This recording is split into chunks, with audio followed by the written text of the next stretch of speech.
There are men out there who find your children attractive. I picked John up on the street crying, going to school. And they act on it. This week on Broadcast New York, convicted sex offenders who say they're the victims of their own pasts, and of a society whose answer is to lock them up and throw away the key. Are we missing the point? Find out this week on Broadcast New York, the voice of the Empire State.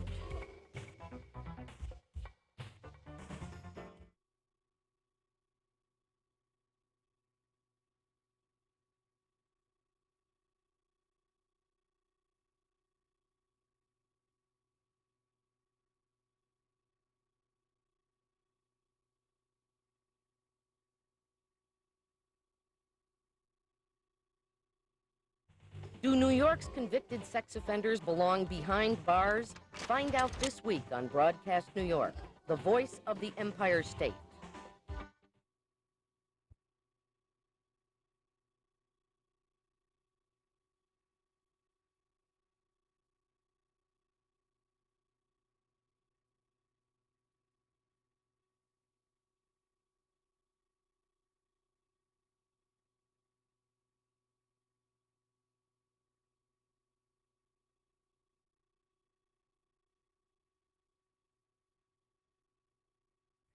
I'm Beth Tornatore, and this is Broadcast New York, the voice of the Empire State.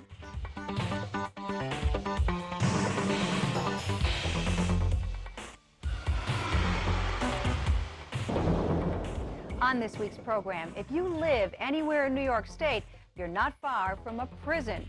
Are you any safer today than you were 20 years ago? Attica then and Attica now. How in God's name can they justify this great loss of life? And I question that to this day. Why? Why are Corrections Department insiders comparing 1991 to deadly 1971? That's our lead story this week. Then you might recognize him from Kate and Allie, but today Stephen James has left the studio for something utterly different. On Good News New York, it's a long shot, but he's fighting against the current, an Olympic hopeful with a lot to fight for. These stories, plus your comments on our statewide audience access line, all in the half hour ahead. The Lawrence Group family of insurance companies is committed to you, your communities, and the preservation of your future. We're here to help.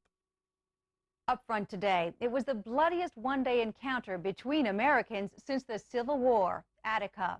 For reasons you're about to see, survivors of that black day in corrections history are asking, has New York State learned how to handle its toughest inmates? There was bodies flying all over. You couldn't tell who was shot and who wasn't. Everybody was flying looking for cover. September 13th, 1971, 20 years ago this week, a day Herbert Blyden will never forget. The helicopter announcer is going overhead, dropping the gas, telling you, put your hands on your head, you will not be harmed. And I'm saying, as he's saying that, I'm seeing guys falling all around me with bullets in them. Blyden was at Attica doing time for armed robbery. When 1,300 prisoners revolted, taking 42 employees hostage, he turned negotiator. This is now out of your hands, isn't it, Commissioner? No, it is not. You still control the state? Absolutely. After 4 days, negotiations had failed. Governor Nelson Rockefeller told state police to take control with guns. When the air cleared, 39 lay dead, including 10 hostages. Prisoners were ordered to strip, crawl in the mud. Leaders of the uprising, like Blyden, were tortured. You're running along this line of correction officers with a baton just beating you on your legs and your testicles, wherever they can strike you. I had 2 holes in my head in the back, and that was when I was laying in the mud. They hit me with the gun butts, the rifle butts. Today, Blyden lives in Buffalo, an hour west of Attica. He's a youth counselor, a boxing promoter, and his reputation at Attica has made him a legend. His endorsement, ironically, sought out by political candidates. But 20 years later, Blyden still hasn't come to terms with what happened at Attica. This is America, you know. Why? I mean, how in God's name can they justify the put down with this great loss of life? And I question that to this day. Why? It took something like Attica to show people in the corrections business that there was a better way to do it than guns. Corrections Commissioner Thomas Coughlin says the state learned some tough lessons in 1971. To prove it, he opened Attica's doors to the media for a special 20th anniversary tour. I'm in here for killing my wife. I'm in for manslaughter myself. What is this? I was liking it. Do the video!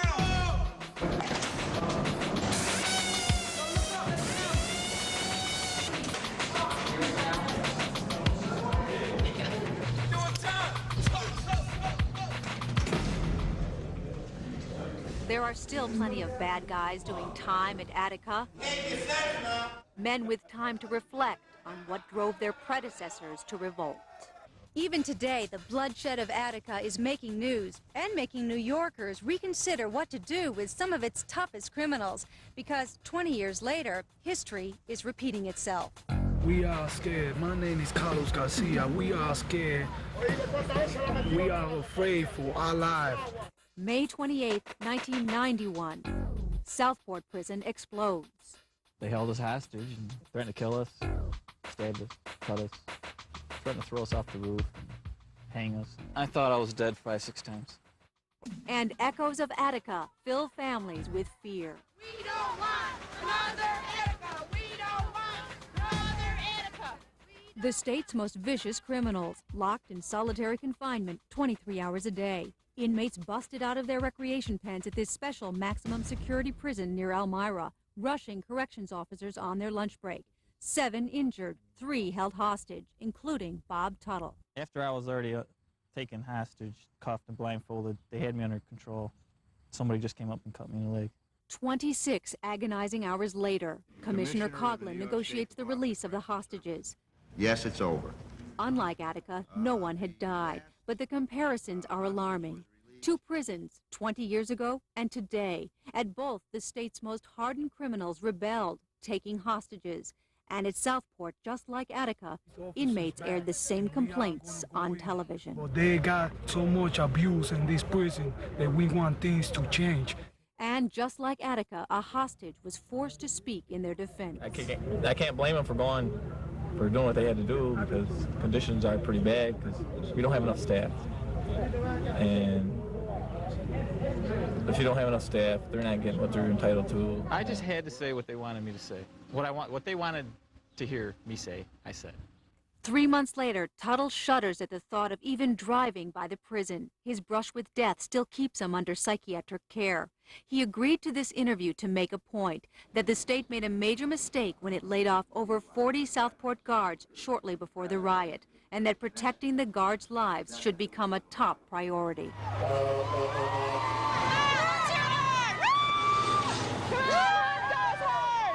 Today, wives of correction officers are still speaking out for their men, afraid the prison will erupt any day, and angry that 20 years after Attica, it could happen again. It's an awful feeling having the hospital call me to tell me that my husband had been hurt. I don't want it to happen again. These women want the state to restore the number of guards and to stop inmates from using a new weapon, the threat of AIDS. How would you like throwing on you every day? We had one inmate take feces, put it in a toothpaste tube, and squirt it through the holes. Any way they can get it at the officers, they'll try it. Who do they blame? Commissioner Coughlin. Southport and Attica. 2 different situations. That's a bunch of bull, too. Why? Because the sequence that led up to the Attica riot is the same thing that's happening here. I understand completely the feelings of the correction officers and the families of the correction officers at Southport. He ought to come down here and take a look at the mess that he's created, because if he doesn't, the blood's going to be on his hands when somebody dies.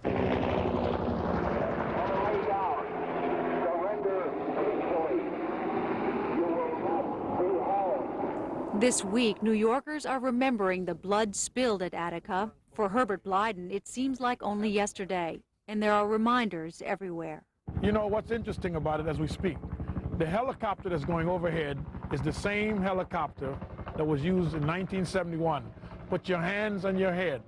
You will not be harmed. I mean, I think it shows you, and it's interesting that we're speaking of Attica and Southport 20 years ago and today. Even as we speak, the very same helicopter is going overhead, making the same noise. After the riot, 62 inmates, including Herb Blyden, were charged with crimes, including murder. The state troopers who gunned prisoners down were never charged. 20 years later, Blyden and his fellow former inmates are still holding on to a civil rights lawsuit against the state of New York. It will finally go on trial later this month. What's your opinion on how New York State is handling its most hardened criminals? And what can we do to prevent another Attica or Southport riot? Phone our Audience Access line at 1-800-766-NYTV. We'll let you know what New York thinks next week. Up next, how far would you go to achieve your #1 goal? One man is risking his life. We'll see how when Broadcast New York continues. Fitness, endurance, commitment, and strength. Hallmarks of competitive spirit. The Lawrence Group of Insurance Companies applauds the world-class enthusiasm of athletes and their dedication to their goals. The Lawrence Group, experienced insurance professionals, providing you innovative solutions for all your personal and commercial insurance protection needs. The Lawrence Group, responsive, reliable, dedicated to excellence and service in offices coast to coast. Have you ever visited a place so extraordinary you never wanted to leave? You know, a place that has just the right mix of adventure, nightlife, boutiques, and beauty. No, probably not, because there's only one place like it, and we've been keeping it to ourselves. But hey, you seem like nice folks, so jot down one word: Saratoga. Stop by sometime, stay as long as you like, but don't wait too long, because the Saratoga secret is out. There's a lady who's had more #1 hits than any other female artist. The lady is Diana Ross. Teledisc presents Diana Ross, the Supreme Lady. The only collection containing her top hits with the Supremes, Lionel Richie, The Temptations, The Four Tops, and On Her Own. All 18 of her #1 hits, 36 hits in all. The Supreme Lady, 3 records or 2 long play cassettes, plus a special photo scrapbook, only $17.95 plus shipping. Only from Teledisc and not in any store. Now on 2 CDs, just $22.95 plus shipping. Call toll-free 1-800-762-9600 or send $17.95 for records or cassettes or $22.95 for CDs, plus $4 shipping to Teledisc, Rockefeller Station, P.O. Box 431, New York, New York.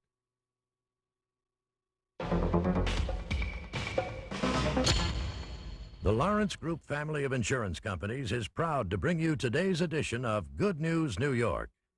Coming up, your comments about last week's program. But first, here's Mary Caroline Powers with this week's Good News New York. Mary? Training for the Olympics, sweat, tears, hard work, a challenge for any athlete. But imagine how it would feel if your body only gave you half as much as you knew it could.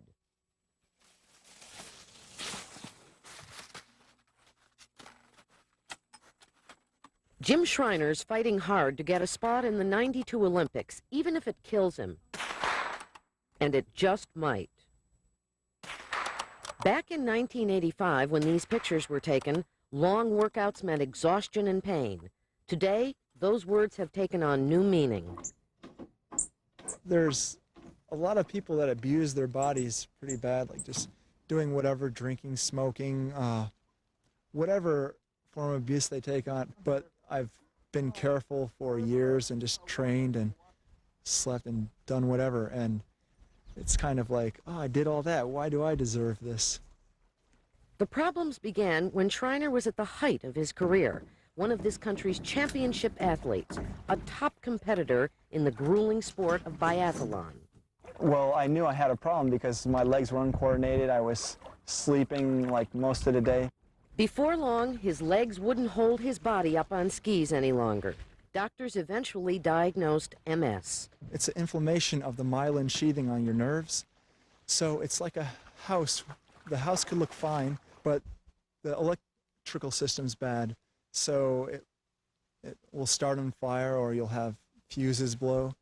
But feeling bad didn't mean giving up. It just meant turning in skis for a paddle and taking aim at a new Olympic competition, kayaking. I'm kind of lucky because I've had something to go from. When I couldn't ski anymore, I went to the paddling full time. And I guess there'll be something after this, too. Before you cheer Jim on for his drive to achieve, consider the trade-off involved. MS is a degenerative disease, and exercise and Olympic-level training can speed damage. In fact, the doctors warned it would shorten his life. I could wind up in a wheelchair as a worst-case scenario, or even worse, but that would happen. If that was to happen, it would probably happen even if I didn't do this. So, have to do it. Today, Jim trains both in the water and out, studying other racer styles and never losing sight of his goal. I basically watch their whole stroke from the catch to where they hit it in the water, then the pull, how they're pulling through the water, and the exit.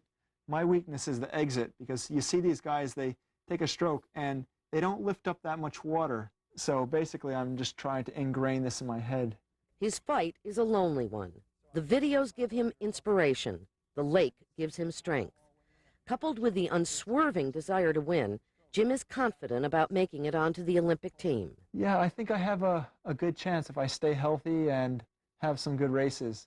Time is running short. Each time the disease flares up and then goes back into remission, it takes a little more with it. That's the thing. My legs are getting number and number, and my arms are starting to go now. But I just have to make it till next year, and then it could get worse, and I won't feel as bad as if it gets worse now.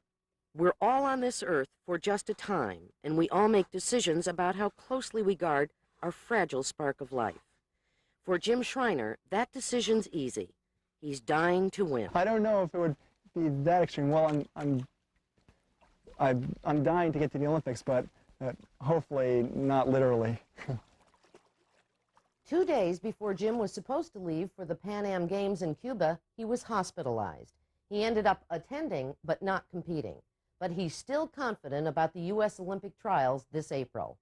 If you know a great New Yorker, let us know. Write Broadcast New York, 78 Church Street, Saratoga Springs, New York, 12866. We'd like to hear about someone you know who's making a difference. Beth? Thanks, Mary. And now on our audience access line, Michael O'Reilly's comment on the state of our economy really struck a nerve with our viewers. In fact, most of you agree with Michael and say the recession is getting worse. Here's a look at your calls. I'm sick of the Bush administration telling us everything is wonderful. Things may be perfect at Kenny Bunkport and Camp David, but not out here in the real world. These crooked, stinking politicians are filling their pocket, keeping people out of work so they can get richer and we can get poorer. If President Bush spent more time and energy on the domestic policy, the whole world might be a lot better off. We'd like to hear what you think of today's program, so give us a call. Up next, who says city and country folk can't get along? Merging two worlds when Broadcast New York continues. For more than 25 years, James Bond has thrilled moviegoers. And now Time Life Video announces the James Bond Collection. And the adventure begins with Goldfinger at the special introductory price of just $9.99. That's a savings of 50% off the regular price. Then you can collect other James Bond adventures on home video. You'll receive another great Bond movie each month for just $19.99. There's no minimum to buy. Cancel at any time. Do you expect me to talk? No, Mr. Bond, I expect you to die. Call now to get Goldfinger for just $9.99. Here's how to order. To order your James Bond video cassette, call 1-800-637-6700 or send just $9.99 plus $3.23 shipping and handling to James Bond Video, Department 1001, Box 1322, Buffalo, New York.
Coming up, state lawmakers nailed for trying to get a free ride. But first, with dairy farms failing across the state, making a quick buck is virtually impossible. But in Columbia County, a savvy farm team is turning a profit without milking the public. We have to get up early, which is between 3 and 4, and you have to be ready for the milk truck. Every business has its secrets. What I look for is like a high, wide rear udder and a long, smooth forudder with a lot of veinage. Secrets that in a lifestyle dealing with livestock sometimes lead to a final product we don't quite expect. You have to really like them and know their problems and know when they're sick and when they're healthy. Oh, I love milk, but I've drank too much since we started this. It's a wonderful feeling. It's like the thing you weren't supposed to do as a kid, and now I can do it anyway because it's my bottle. 2 years ago, actor Stephen James of Kate and Allie fame teamed up with dairy farmer Ron Osofsky to become milkmen.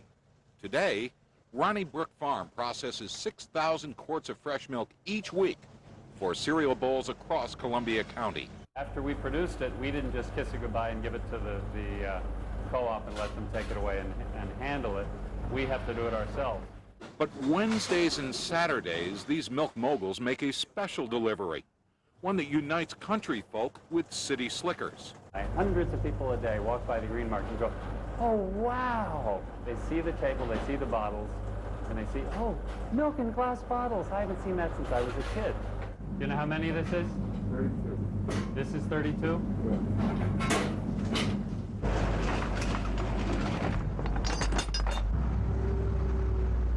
At the Union Square Green Market in Manhattan, milk in glass bottles brings back memories of days past, and everyone has something to say. I think the bottles are very charming. I like them a lot. Recycle, say, helping the earth. You don't realize how horrible milk is until you test fresh milk. The only problem is once you taste it, you become a junkie. Whether it's the clink of glass bottles on the doorstep or the sight of a milkman at dawn, everyone has their own milk memories. Stephen James and Ron Osofsky are part of a movement keeping those memories alive. It wasn't just a pure business decision where we said, let's see, what could we sell to the American public that's wholesome and good and it's something we can be proud of. That's whole milk that's only been pasteurized. And if you leave it, it'll separate. The cream will come to the top, like the old milk used to do. The cream will be on the top. Ronnie Brook Farm recently received its interstate milk shippers license and can now look to expand their milk market into Connecticut and beyond. And just like old times, they may start home deliveries. How about a free trip to Disney World? I'll tell you how to do it coming up.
And now, on today's comment, Michael O'Reilly's continuing Perk Patrol, a little game which entails watching our state legislators like a hawk. Here's Michael's #1 pick for the summer of '91. Here in New York State, we've had to lay off thousands of state workers, reduce services and raise taxes, all because our legislators have dropped us in debt to the tune of $6 billion. Yet recently, over 20 of these knights in tarnished armor headed off to Orlando, Florida for a conference, some at our expense. If it wasn't for the New York Daily News, this crowd could have had a freebie to Disney World. Was it just a coincidence that Senate Majority Leader Ralph Marino suddenly decided to pull a quick U-turn, suggesting Senate Republicans pay for the trip themselves? And as always, count on Assembly Speaker Mel Miller to come out with an enlightened thought. He said it's appropriate for taxpayers to support the Florida trip. Now that's goofy. Out-of-state travel for our lawmakers is required from time to time, but with our budget problems, this isn't a time for fun and games. I feel comforted in one way. You and I have the last say. In 1992, it'll be voting time. And when we enter the polling booth, we won't forget this. Our public officials, as usual, we give them an inch and they take a mile. I think they're in Pluto. I'm Michael O'Reilly. That's my opinion. What's yours? If you'd like to respond to Michael O'Reilly, phone our audience access line at 1-800-766-NYTV. Well, there are men out there who find your children attractive. I'd pick John up on the street crying, going to school. And they act on it. Convicted sex offenders say they're the victims of their own pasts. Do they belong behind bars? That's our lead story next week. Then, the best of the worst, behind the counter with the helmsman of Humboldt's hot dogs. We are not going to use drugs. Yeah! Also, Carlos Foster uses horses to make a point, one these Bronx kids won't forget. And Michael O'Reilly on Professor Leonard Jeffries and his recent attack on Jews and Catholics. His opinion? You'll have to tune in to find out. That's all the time we have for today's program. We'll see you same time, same place next week for Broadcast New York, the voice of the Empire State. The Lawrence Group family of insurance companies is committed to you, your communities, and the preservation of your future. We're here to help.